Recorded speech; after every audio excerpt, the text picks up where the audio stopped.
Doctor Rishikesh Meena लिखते हैं, आरक्षण की वजह से ही देश बर्बाद हुआ है। यदि आप मानते हैं कि आरक्षण की वजह से ही देश बर्बाद हुआ है तो फिर यह पोस्ट सिर्फ आपके लिए ही है। जरूर पढ़े। लश्कर भी तुम्हारा है, सरदार भी तुम्हारा है। तुम झूठ को सच लिख दो, अखबार भी तुम्हारा है। तुम जो कहो वो सच, हम जो कहें वो झूठ।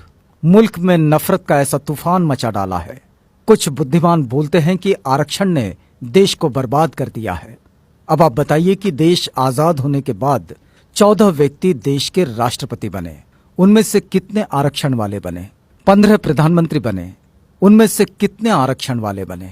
43 उच्चतम न्यायालय के मुख्य न्यायाधीश बने, कितने आरक्षण वाले बने? 19 मुख्य चुनाव आयुक्त बने, उनमें से कितने आरक्षण वाले बने? देश के जो बड़े घोटाले हुए उनमें कितने दलित घोटालेबाज है? बताएं जरा। आप बताइए, भारत देश में कितने दलित लोग ऐसे बड़े कारपोरेट घरानों के व्यवसायी है जो देश की अर्थव्यवस्था को प्रभावित कर सकते हैं? अब आप बताइए, देश को बर्बाद कौन कर रहा है? अगर संभावित ब्लैक मनी वालों की लिस्ट देखे तो कोई आरक्षण वाला नजर नहीं आता। तो फिर देश को बर्बाद कौन कर रहा है? जितने लोग बैंकों का रुपया हजम करके बैठे हैं या भाग गए, उनमें कितने आरक्षण वाले हैं? शायद कोई नहीं। तो फिर देश को बर्बाद कौन कर रहा है?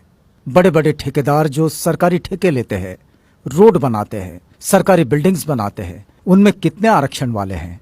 तो जवाब मिलेगा 1 या 2%। तो फिर इस देश को बर्बाद आरक्षण कर रहा है या फिर मेरिट वाले?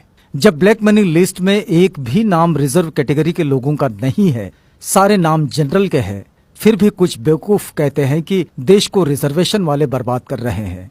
सच में इससे बड़ा जोक कोई और हो ही नहीं सकता।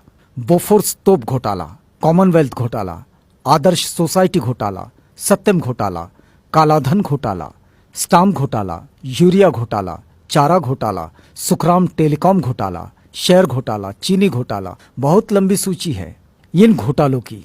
ये सभी घोटाले क्या आरक्षण प्राप्त लोगों ने किए हैं? बताएंगे इसमें किसी दलित का नाम? कब तक बेवकूफ बनाते रहोगे? और हाँ, फिर भी हम लोग अपने हुनर और काबिलियत से थोड़ा सा आरक्षण का सहारा पाकर क्या कामयाब होने लगे? आपके पेट में मरोड़े उठने लगे?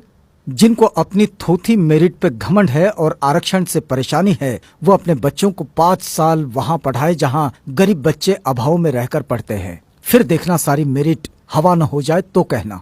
और यदि कुछ तथाकथित उच्च वर्ग के लोग ये कहते हैं कि वो किसी से भेदभाव नहीं करते, तो उनसे एक ही सवाल है, क्या वो दलित परिवार से रोटी बेटी का रिश्ता करने को तैयार है? जातियां खत्म करने को तैयार है? अगर नहीं तो फिर मान लीजिए अभी आरक्षण खत्म नहीं होना चाहिए। निवेदन एवं आग्रह।